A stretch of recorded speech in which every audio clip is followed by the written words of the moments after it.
നമസ്കാരം, നാട്ടുവർത്തമാനത്തിലേക്ക് സ്വാഗതം. ഫ്ലൈ ദുബായിയുടെ ആദ്യ വിമാനം കോഴിക്കോട് വിമാനത്താവളത്തിൽ ഇറങ്ങി. ആഴ്ചയിൽ 3 സർവീസുകളാണ് ഉണ്ടാവുക. കോഴിക്കോട്ടേക്ക് സർവീസ് നടത്തുന്ന ദുബായ് ആസ്ഥാനമായ ഏക സ്ഥാപനമാണ് ഫ്ലൈ ദുബായ്. കോഴിക്കോട് നിന്ന് UAE-യിലേക്കുള്ള യാത്രക്കാർക്ക് ഏറെ ഉപകരിക്കുന്നതാണ് fly Dubai service. Kozhikode Dubai അന്താരാഷ്ട്ര വിമാനത്താവളങ്ങളെ ബന്ധിപ്പിച്ചുകൊണ്ട് ആഴ്ചയിൽ 3 സർവീസുകൾ നടത്തും. ദുബായിൽ നിന്ന് ഇന്ത്യയിലേക്കും തിരിച്ചും 8 സർവീസുകളാണ് ആഴ്ചയിൽ ഉണ്ടാവുക. We are excited to start a service to Kozhikode and offer an unrivaled travel experience to our passengers in India. ദിവസേനയുള്ള സർവീസുകൾ ഉടൻ തുടങ്ങാനാണ് ഫ്ലൈ ദുബായിയുടെ തീരുമാനം. പുതിയ റൂട്ടിൽ എമിറേറ്റ്സുമായുള്ള കോഡ് ഷെയറിംഗ് വഴി ആഗോള വ്യാപകമായി 216 കേന്ദ്രങ്ങളിലേക്കുള്ള യാത്ര സാധ്യമാകുമെന്ന് കമ്പനി അധികൃതർ അറിയിച്ചു. ന്യൂസ് 18 കോഴിക്കോട്. സർക്കാർ ഉത്തരവുണ്ടായിട്ടും തീരദേശ റോഡിനായി സ്വകാര്യ റിസോർട്ടിന്റെ ഭൂമി ഏറ്റെടുക്കാൻ ഉദ്യോഗസ്ഥർ തയ്യാറാകാത്തതിനെ തുടർന്ന് ആലപ്പുഴയിൽ മത്സ്യത്തൊഴിലാളി സ്ത്രീകൾ നിരാഹാര സമരത്തിൽ. സ്ഥലം വിട്ടുനൽകാൻ റിസോർട്ട് ഉടമകൾ തയ്യാറാകാത്തതിനാൽ യാത്രാ സൌകര്യമില്ലാതെ 10 വർഷമായി ദുരിതമനുഭവിക്കുകയാണ് നാട്ടുകാർ. ആലപ്പുഴ വാടക്കൽ ഭാഗത്ത് ഈ പാലം നിർമ്മിക്കുന്നത് 2007-ലാണ്. പാത നിർമ്മാണം പൂർത്തിയായാൽ തീരദേശവാസികൾക്ക് ആലപ്പുഴയിലെ വണ്ടാനം മെഡിക്കൽ കോളേജിലേക്ക് മിനിറ്റുകൾ കൊണ്ട് എത്താൻ കഴിയും. പാലത്തിന്റെ കരയിൽ നിന്നും സ്വകാര്യ റിസോർട്ടിലൂടെ കടന്ന് വെറും 163 മീറ്റർ പിന്നിട്ടാൽ പാത മറുഭാഗമായ മത്സ്യഗന്ധി ജംഗ്ഷനിൽ എത്തും. റോഡിനായി സ്ഥലം വിട്ടു നൽകാൻ സാധാരണക്കാർ മുന്നോട്ട് വന്നപ്പോൾ റിസോർട്ട് ഉടമ മാത്രം തയ്യാറായില്ല. ഏകദേശം 10 വർഷക്കാലമായി റോഡ് പൂർത്തീകരിക്കാനാവാതെ സർക്കാർ സംവിധാനങ്ങൾ നോക്കുകുത്തിയാവുകയാണ്. പക്ഷേ ഇതൊരു റിസോർട്ടുകാരന് വേണ്ടി പറഞ്ഞു, ഇത് നേരെ പോകേണ്ടിയ റോഡാണ്. അത് നേരെ ഇവിടെ തെക്കോട്ട് വന്നിട്ട് പിന്നെ കിഴക്കോട്ട് വളഞ്ഞു വീണ്ടും തെക്കോട്ട് വളഞ്ഞിരിക്കും. അപ്പോൾ അത് എല്ലാ നിയമങ്ങളും ലംഘിച്ചൊരു റിസോർട്ട് അവിടെ പ്രവർത്തിക്കുന്നുണ്ട്.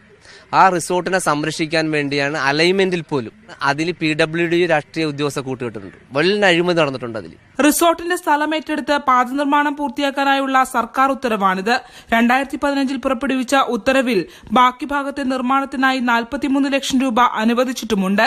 സമയബന്ധിതമായ ആശുപത്രിയിൽ എത്തിക്കാനാവാതെ തീരദേശത്ത് 3 മരണം കൂടി സംഭവിച്ചതോടെ സ്ത്രീകളും കുട്ടികളുമടക്കം നിരാഹാര സമരത്തിലേക്ക് ഇറങ്ങുകയായിരുന്നു.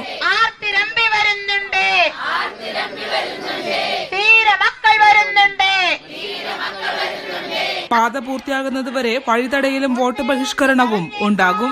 സ്വകാര്യ റിസോർട്ടിന്റെ തൊട്ട് മുന്നിൽ വരെ എത്തി നിൽക്കുന്ന പാത നിർമ്മാണം പിന്നങ്ങോട്ട് എന്തുകൊണ്ട് മുന്നോട്ട് പോകാൻ കഴിയുന്നില്ല എന്നതിനെ സംബന്ധിച്ച് പൊതുമരാമത്ത് വകുപ്പിന് 10 വർഷമായി തീരദേശ ജനതയ്ക്ക് ഒരു മറുപടി നൽകാൻ കഴിഞ്ഞിട്ടില്ല. ആലപ്പുഴ വാടക്കൽ നിന്നും ക്യാമറമാൻ പ്രശാന്ത് മംഗലശ്ശേരിക്കൊപ്പം ശരണ്യ സ്നേഹജൻ, ന്യൂസ് 18. ഇടുക്കി ജില്ലയിൽ അർബുദ രോഗികളുടെ എണ്ണത്തിൽ വർധന. ആരോഗ്യവകുപ്പിന്റെ പാലിയേറ്റീവ് പരിചരണ വിഭാഗം 2019 ജനുവരിയിൽ നടത്തിയ പഠനത്തിലാണ് ക്യാൻസർ രോഗികളുടെ എണ്ണം വർദ്ധിക്കുന്നതായി കണ്ടെത്തിയത്. ഇടുക്കി ജില്ലയിൽ 3970 അർബുദബാധിതർ ഉണ്ടെന്നാണ് ആരോഗ്യവകുപ്പിന്റെ പഠനം. രോഗനിർണയം കൃത്യമായി നടത്താത്തതും ചികിത്സ വൈകുന്നതിനാലും അർബുദം ബാധിച്ച ഏറെ പേർ മരിക്കുന്നെന്നും പഠനങ്ങൾ ചൂണ്ടിക്കാട്ടുന്നു. ഓരോ മാസവും 60-ലേറെ പേരാണ് ക്യാൻസർ രോഗബാധിതരായി മരിക്കുന്നത്. കഴിഞ്ഞ 10 വർഷത്തെ കണക്കുകൾ പരിശോധിക്കുമ്പോൾ അർബുദ രോഗികളുടെ എണ്ണത്തിൽ വലിയ വർധനവുണ്ടായെന്നാണ് ആരോഗ്യവകുപ്പിന്റെ വിലയിരുത്തൽ. ജില്ലയിൽ മുഴുവനായിട്ടൊരു 300ഓളം ആളുകൾ മരിച്ചു വന്നിട്ടുണ്ട് പാലിയേറ്റീവ് കെയറിനകത്ത്.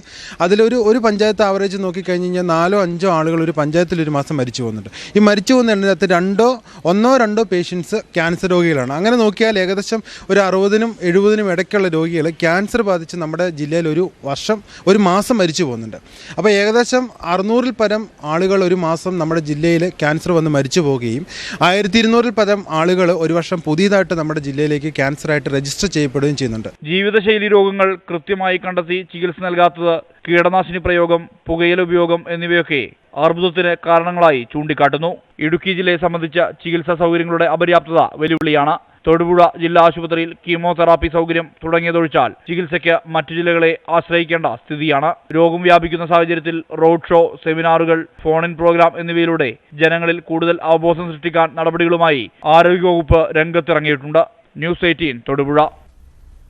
ക്യാൻസർ രോഗികളെ സഹായിക്കാൻ നൃത്തപരിപാടി ഒരുക്കി ചിപ്പി എന്ന 10 വയസ്സുകാരി.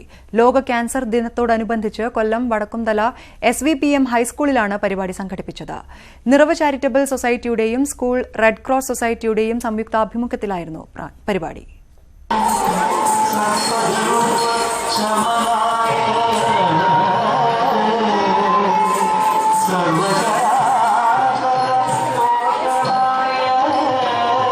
കൊല്ലം ഓച്ചിറ കേന്ദ്രമായി പ്രവർത്തിക്കുന്ന നിറവ് ചാരിറ്റബിൾ സൊസൈറ്റിയും വടക്കുംതല SVPM ഹൈസ്കൂളിലെ ജൂനിയർ റെഡ് ക്രോസിന്റെയും സംയുക്താഭിമുഖ്യത്തിലായിരുന്നു ചിപ്പിയുടെ നൃത്തപരിപാടി.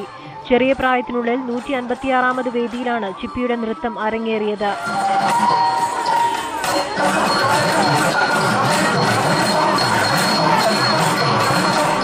ഇതെൻ്റെ 156ാമത്തെ നൃത്തവേദിയാണ്.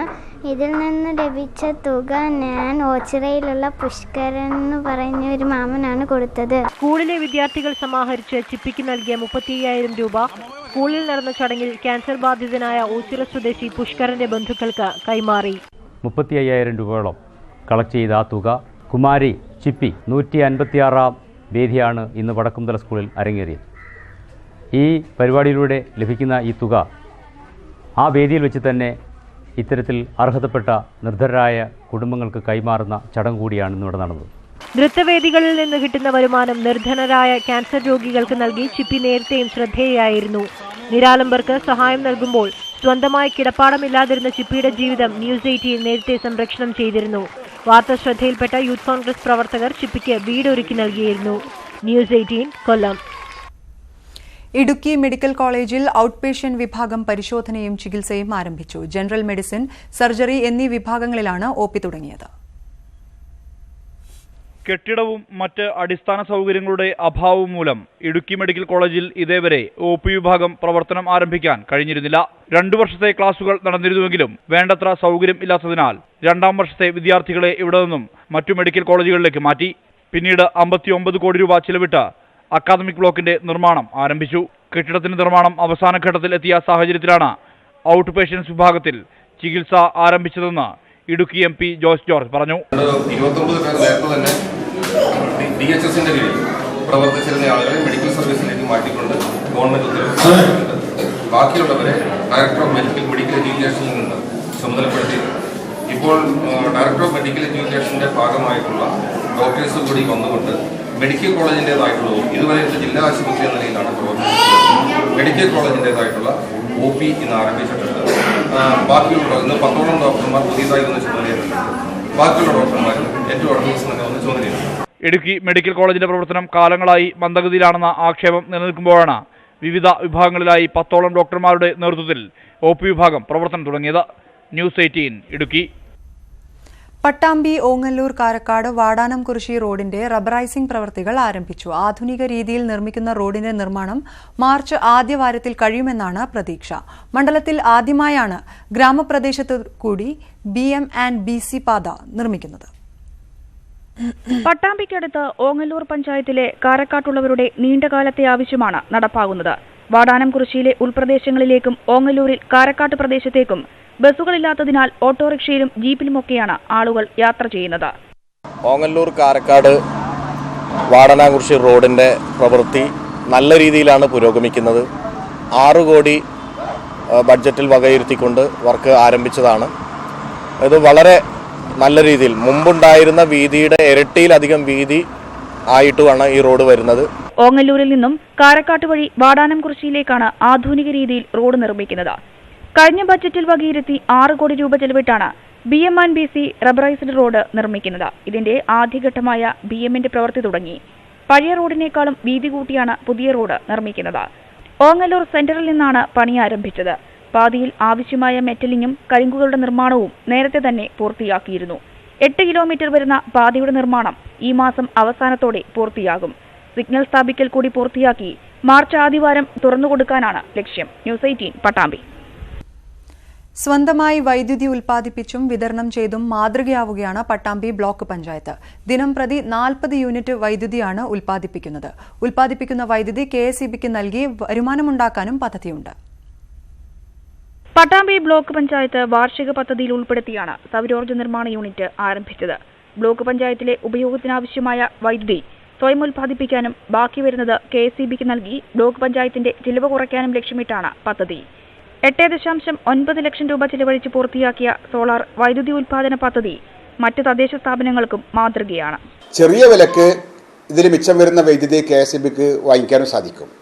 അപ്പോൾ ഒരേ സമയത്ത് ബ്ലോക്ക് പഞ്ചായത്തിനും ലാഭമുണ്ടാക്കുന്നു, നമ്മുടെ KSEBക്കും ലാഭമുണ്ടാക്കുന്ന ഒരു പദ്ധതിയാണ് ഈ സോളാർ പദ്ധതി. പൊതുമേഖലാ സ്ഥാപനമായ അനേട്ടാണ് സോളാർ പ്ലാന്റ് സജ്ജീകരിച്ചത്. ദിനംപ്രതി 40 യൂണിറ്റ് ഉൽപ്പാദിപ്പിക്കുന്ന പദ്ധതിയിൽ ഉപയോഗം കഴിഞ്ഞ് ബാക്കിയുള്ളത് KSEBക്ക് നൽകും. അതിന്റെ ലാഭവിഹിതം വാർഷികാടിസ്ഥാനത്തിൽ KSEB തിരിച്ചു നൽകുകയും ചെയ്യും. 10 കിലോവാട്ട് ശേഷിയുള്ള സോളാർ പാനലുകളാണ് ബ്ലോക്ക് പഞ്ചായത്തിന് മുകളിൽ സ്ഥാപിച്ചിരിക്കുന്നത്. ന്യൂസ് 18 പട്ടാമ്പി. ഇനി കാർഷിക കേരളം.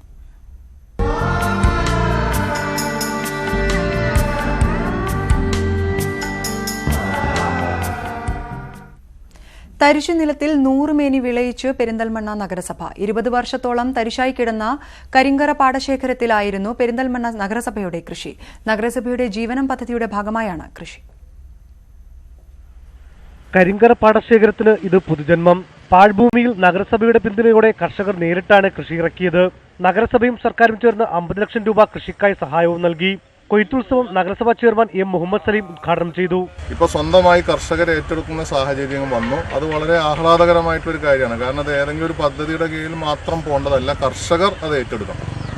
ഇപ്പോൾ ഇവിടെ അതാണ് സംഭവിച്ചിട്ടുള്ളത്. കർഷകർ ഏറ്റെടുത്തു. ഏതാണ്ട് 14 ഏക്കർ 15 ഏക്കറോളം വരുന്ന ഈ പ്രദേശത്ത് ഇപ്പോൾ പൊന്മണി എന്ന് പറയുന്ന വിത്ത് നല്ല രൂപത്തിൽ വിളഞ്ഞിരിക്കുകയാണ്. ഇത് ഈ വർഷത്തെ ഏറ്റവും മികച്ച വിളവാണ്. ഇതിപ്പോൾ നഗരസഭയിൽ ഇപ്പോൾ ഇനിയും 10-200 ഏക്കർ നമുക്ക് ഈ തരിശ് കിടക്കുന്നത്. കഴിഞ്ഞ വർഷം നമ്മൾ ആ തരിശ് കംപ്ലീറ്റ് ഇല്ലാതാക്കുമെന്ന് പ്രഖ്യാപിച്ചു. അതിൻ്റെ ഭാഗമായിട്ട് കുറേയേറെ തരിശ് നമുക്ക് ചെയ്യാൻ വേണ്ടി കഴിഞ്ഞു. ഇനി വളരെ കുറച്ച് തരിശ് മാത്രമാണുള്ളത്. അതും കൂടി നമുക്ക് അടുത്ത വട്ടം ചെയ്യാവുന്ന തരത്തിൽ ഇപ്പോൾ വാപ്പുവൊക്കെ പറഞ്ഞ മാതിരി ചെറുപ്പക്കാരൊക്കെ മുന്നോട്ട് വരികയാണെങ്കിൽ അത് നല്ല രൂപത്തിൽ നമുക്ക് ചെയ്തെടുക്കാൻ വേണ്ടി പറ്റും. പൊന്മണി ഇനം നെല്ലാണ് ഈ വർഷം കൃഷി ചെയ്തത്. പ്രതീക്ഷിച്ചതിൽ കൂടുതൽ വിളവ് കിട്ടിയതിന്റെ സന്തോഷത്തിലാണ് കർഷകർ. വരുന്ന വർഷവും കൂടുതൽ നിലത്ത് വിളവിറക്കാനാണ് ഇവരുടെ പദ്ധതി. ന്യൂസ് 18 പെരിന്തൽമണ്ണ. ഇനി ട്രെയിൻ സമയം നോക്കാം. തൃശൂർ കണ്ണൂർ പാസഞ്ചർ 25 മിനിറ്റ് വൈകി ഓടും.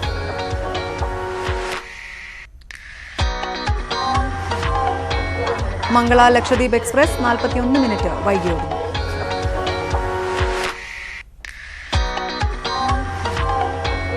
കണ്ണൂർ ആലപ്പുഴ എക്സ്പ്രസ് 21 മിനിറ്റ് വൈകുന്നു. കഴിഞ്ഞ ദിവസം മലപ്പുറം അരീക്കോട് വേറിട്ടൊരു മത്സരം നടന്നു. പുതുതലമുറയ്ക്ക് കേട്ടറിവ് മാത്രമായ എന്നാൽ പഴയ തലമുറയുടെ ഉപജീവന മാർഗമായ ഒരു തൊഴിൽ വൈദഗ്ധ്യമാണ് ഇവിടെ മത്സരമിനമായത്.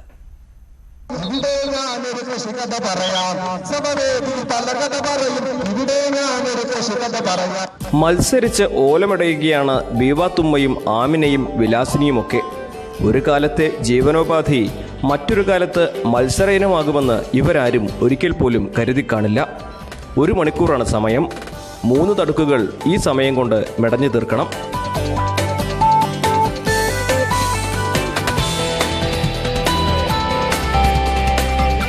വെള്ളരിപ്പാടം തിയേറ്റേഴ്സാണ് മത്സരം സംഘടിപ്പിച്ചത്. വേദിയായത് എടശ്ശേരിക്കടവ് പാലവും. ഓലമടയിൽ വീണ്ടും സജീവമാക്കാൻ വേണ്ടിയാണ് മത്സരം. കല്യാണ പന്തലുകളൊക്കെ ഈ രീതിയിലേക്ക് തന്നെ തിരിച്ചു വരണമെന്ന് ഞങ്ങൾക്ക് ആഗ്രഹമുണ്ട്. ഇത് പല സ്ഥലത്തും തിരിച്ചു വന്നുകൊണ്ടിരിക്കുന്നുണ്ട്.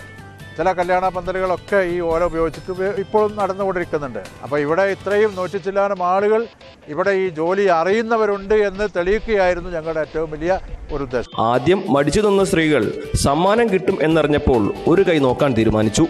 സ്വർണ്ണ നാണയമാണ് സമ്മാനം. 150 സ്ത്രീകളാണ് മത്സരത്തിൽ പങ്കെടുത്തത്. പങ്കെടുത്തവർക്കും സന്തോഷമേറെ. ഞങ്ങൾ പണ്ട് ചെറുപ്പത്തിലൊക്കെ പുര കെട്ടാൻ വേണ്ടി ഓല മടിഞ്ഞ് പഴയ കൊണ്ടുപോയിട്ട് ഓല വെള്ളത്തിൽ കൊണ്ടുപോയിട്ട് പൊതിർത്തി കൊണ്ടുവന്ന് മടിഞ്ഞുണ്ടാക്കിയായിട്ടാണ് പുര കെട്ടിയിരുന്നത് പണ്ടുള്ള ആൾക്കാരൊക്കെ. ഇപ്പോഴുള്ള അവർക്ക് ഓല എങ്ങനെയാണ് മടിയലൊന്നും അറിയില്ല, ഓലന്റെ തന്നെ അറിയില്ല ഓൽക്കാർക്കും. അരീക്കോട് ബ്ലോക്ക് പഞ്ചായത്ത് പ്രസിഡന്റ് പറമ്പൻ ലക്ഷ്മി പരിപാടി ഉദ്ഘാടനം ചെയ്തത് ഓല മെടഞ്ഞുകൊണ്ട്. ഇതിന്റെ ഔപചാരികമായ ഉദ്ഘാടന കർമ്മമാണ് നമ്മുടെ ബ്ലോക്ക് പഞ്ചായത്ത് പ്രസിഡന്റ് പറമ്പൻ ലക്ഷ്മി നിർവഹിച്ചു കഴിഞ്ഞിരിക്കുന്നു. തടുക്കുകളുടെ ബലം, വൃത്തി, ഭംഗി, മെടയാനെടുത്ത സമയം ഇവയെല്ലാം പരിശോധിച്ചാകും വിജയികളെ നിശ്ചയിക്കുക. അടുത്ത തിങ്കളാഴ്ച നടക്കുന്ന കൊയ്ത്തുത്സവത്തിൽ വിജയിയെ പ്രഖ്യാപിക്കും. ന്യൂസ് 18 അരീക്കോട്. ഹിന്ദിയോടുള്ള താൽപര്യം എത്രയുണ്ടെന്ന് പെരുവള്ളൂർ ചാത്രത്തോടയിലെ AKHM UP സ്കൂളിലെ വിദ്യാർത്ഥികൾ വ്യക്തമാക്കുന്നു. സ്കൂളിൽ അരങ്ങേറിയ ഹിന്ദി കലോത്സവം ശ്രദ്ധേയമായി മാറി. പൂർണ്ണമായും ഹിന്ദിയിൽ നടന്ന കലാപ്രകടനങ്ങൾ കാണാൻ നിരവധി പേരാണ് എത്തിയത്. രാഷ്ട്രഭാഷയെ നെഞ്ചോട് ചേർക്കുന്നവരാണ് പെരുവള്ളൂർ ചാത്രത്തൊടിയിലെ AKHM UP സ്കൂളിലെ കുട്ടികൾ. പാഠഭാഗങ്ങളിൽ മാത്രമായി ഒതുങ്ങുന്നതല്ല ഹിന്ദിയോടുള്ള കുട്ടികളുടെ താല്പര്യം. എഴുത്തിനു പുറമെ ഹിന്ദി സംസാരിക്കാനും പ്രാപ്തരാണ് കുട്ടികൾ. ഭാഷയിലെ കഴിവുകൾ പ്രോത്സാഹിപ്പിക്കുന്നതിനായാണ് സ്കൂളിൽ വർഷം തോറും ഹിന്ദി കലോത്സവം സംഘടിപ്പിക്കുന്നത്. വേദിയിൽ അരങ്ങേറിയ വിവിധ മത്സരങ്ങളും വാർത്താധിഷ്ഠിത ചർച്ചകളും ശ്രദ്ധേയമായി.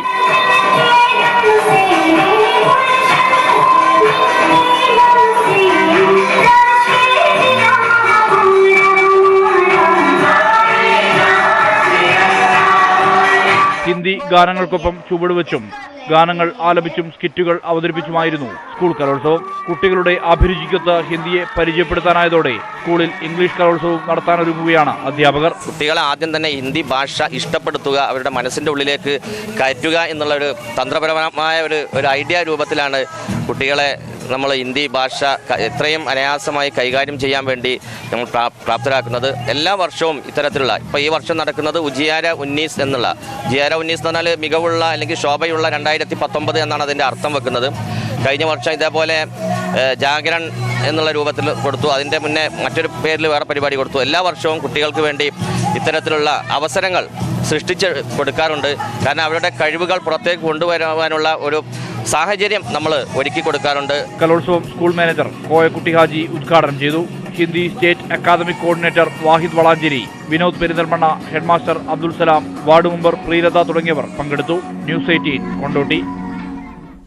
മലപ്പുറം വാഴക്കാട് ചെറുവട്ടൂർ MIAM UP സ്കൂളിൽ പഠന പ്രദർശനത്തിന് തുടക്കമായി. വിദ്യാർത്ഥികൾ നിർമ്മിച്ച വിവിധ തരം കരകൌശല വസ്തുക്കളാണ് എക്സ്പോയിലെ. മലബാറിൽ ആദ്യത്തെ വലിയ അന്താരാഷ്ട്ര സ്വിമ്മിംഗ് പൂൾ കാലിക്കറ്റ് സർവകലാശാല ക്യാമ്പസിൽ ഒരുങ്ങി. ഈ മാസം 20-ന് മുഖ്യമന്ത്രി പിണറായി വിജയൻ സ്വിമ്മിംഗ് പൂൾ ഉദ്ഘാടനം ചെയ്യും. കാലിക്കറ്റ് സർവകലാശാല കായിക വിഭാഗത്തിന്റെ കീഴിലാണ് സ്വിമ്മിംഗ് പൂൾ ഒരുക്കിയത്. മലബാറിലെ തന്നെ ആദ്യത്തെ അന്താരാഷ്ട്ര സ്വിമ്മിംഗ് പൂളാണിത്. ട്രാക്കുകളോട് കൂടി 50 മീറ്റർ മത്സരപ്പൂളും 25 മീറ്റർ വാമം പൂളുമാണ് പണി പൂർത്തിയാക്കിയിരിക്കുന്നത്.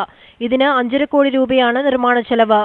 സർവകലാശാല വിദ്യാർത്ഥികളെ കൂടാതെ ഫീസോടെ സ്കൂൾ കോളേജുകൾ ഉൾപ്പെടെ വിദ്യാർത്ഥികൾക്കും പൊതുജനങ്ങൾക്കും ഉപകാരപ്രദമാകുന്ന രീതിയിലാണ് ഇതിന്റെ പ്രവർത്തനം വിഭാവനം ചെയ്തിരിക്കുന്നത്. സ്വിമ്മിംഗ് പഠിക്കുന്ന ആളുകൾക്ക് ഏറ്റവും അനുയോജ്യമായ രീതിയിലാണ് സ്വിമ്മിംഗ് പൂൾ നിർമ്മിച്ചിട്ടുള്ളത്. 70 സെന്റിമീറ്റർ ഡെപ്തിൽ നിന്ന് ഏകദേശം 1 മീറ്റർ 70 സെന്റിമീറ്റർ ഡെപ്ത് വരെ പോകുന്ന ഒരു സംവിധാനമാണ് വാമപ്പൂൾ. അപ്പോൾ പഠിക്കുന്ന ആളുകൾക്ക് ഏറ്റവും പ്രയോജനപരമായിട്ട് പഠിക്കാൻ പറ്റുന്ന രീതിയിൽ അതിനുശേഷമുള്ള അല്ലെങ്കിൽ എക്സ്പേർട്ടായിട്ടുള്ള ആളുകൾക്ക് മാത്രമേ കോമ്പറ്റീഷൻ പൂളിലേക്ക് മത്സരിക്കുവാനോ അല്ലെങ്കിൽ അതിനുള്ള ട്രെയിനിങ് ചെയ്യാനോ സാധിക്കും. 25 ലക്ഷം ലിറ്റർ വെള്ളമാണ് പൂളിന്റെ സംഭരണ ശേഷി. ഒരു തവണ വെള്ളം നിറച്ചാൽ 1 വർഷത്തേക്ക് ഉപയോഗിക്കാവുന്ന തരത്തിൽ ശുദ്ധീകരണ സംവിധാനമുള്ള ആധുനിക രീതിയിലാണ് പൂൾ നിർമ്മിച്ചിട്ടുള്ളത്. പൂർണ്ണമായും മഴ സംഭരണത്തെ ആശ്രയിച്ചാണ് ഇതിന്റെ പ്രവർത്തനം. ഏപ്രിൽ മാസത്തോടെ പൂർണ്ണമായും സജ്ജമാകും. ചടങ്ങിൽ PK Kunhalikutty MP, Abdul Hameed master MLA, doctor K Muhammad Basheer, doctor Zakir Hussain, syndicate അംഗങ്ങൾ തുടങ്ങിയവർ പങ്കെടുക്കും. ന്യൂസ് 18 തേഞ്ഞിപ്പാലം. കൊച്ചി തേവരയിൽ ലൈംഗിക പീഡനത്തെ തുടർന്ന് പെൺകുട്ടി ആത്മഹത്യ ചെയ്ത സംഭവത്തിൽ പോലീസിനെതിരെ മാതാപിതാക്കൾ. പരീക്ഷയിൽ തോറ്റതിനാണ് ആത്മഹത്യയെന്ന് വരുത്തി തീർക്കാൻ പോലീസ് ശ്രമിക്കുകയാണെന്ന് മാതാപിതാക്കൾ പറഞ്ഞു. അയൽവാസിയും സുഹൃത്തുക്കളും പീഡിപ്പിച്ചെന്നായിരുന്നു പെൺകുട്ടി മരിക്കുന്നതിന് മുൻപ് നൽകിയ മൊഴി. കഴിഞ്ഞ മാസം 8-നാണ് കോന്തുരുത്തി സ്വദേശിനിയായ വിദ്യാർത്ഥിനിയെ വീട്ടിനുള്ളിൽ പൊള്ളലേറ്റ നിലയിൽ കണ്ടെത്തിയത്. കോട്ടയം മെഡിക്കൽ കോളേജ് ആശുപത്രിയിൽ പ്രവേശിപ്പിച്ചെങ്കിലും 14-ന് മരിച്ചു. അയൽവാസിയായ ബിജുവും കൂട്ടുകാരും ലൈംഗികമായി പീഡിപ്പിച്ചെന്നാണ് പെൺകുട്ടിയുടെ മരണമൊഴി. ബിജു ഉൾപ്പെടെയുള്ളവർ അറസ്റ്റിലാവുകയും ചെയ്തു. എന്നാൽ പരീക്ഷയിൽ തോറ്റതിലെ നിരാശ മൂലമാണ് ആത്മഹത്യയെന്ന് വരുത്തി തീർക്കാൻ ശ്രമിക്കുന്നതായാണ് കുടുംബത്തിന്റെ ആരോപണം. വലിയ പിടിപാടുള്ളതുകൊണ്ട് എൻ്റെ കൊച്ചി ഞങ്ങൾ നിരപരാധി ആയതുകൊണ്ട് എൻ്റെ കൊച്ചിന് പരീക്ഷക്ക് മാർക്കില്ലാത്തത് കൊണ്ട് ആത്മഹത്യ ചെയ്തതായിട്ട് എഴുതി തള്ളാനാണ് എല്ലാവരും പരിപാടി എന്ന് തോന്നുന്നത്. അതുപോലെയാണ് റിപ്പോർട്ട് കണ്ടപ്പോഴും. 1-ാം പ്രതി ബിജുവിന്റെ പേര് ഇജു എന്നാണ് കേസ് രേഖകളിൽ ചേർത്തിരിക്കുന്നത്. വിലാസവും പെൺകുട്ടിയുടെ പ്രായവും തെറ്റായാണ് രേഖപ്പെടുത്തിയതെന്നും ബന്ധുക്കൾ പറഞ്ഞു. ബിജുവിന്റെ പേര് ഇജു എന്നാണ് വന്നേക്കുന്നത്. അഡ്രസ് ഇല്ല, വീട്ടുപേരില്ല. പേപ്പറിൽ വന്നപ്പോഴും ഇത്രയും വലിയ സംഭവം നടന്നിട്ട് പോലീസുകാർ കൊടുത്തപ്പോൾ ഒരു കുഞ്ഞു പടം, ഇത്രയുള്ള ഒരു കുഞ്ഞു പടം മാത്രമേ ഉണ്ടായിട്ടുള്ളൂ. അതാരും കാണണമെന്നില്ല. സ്കൂളിലെ ചില അധ്യാപകരും കുട്ടിയെ അധിക്ഷേപിച്ചതായി പരാതിയുണ്ട്.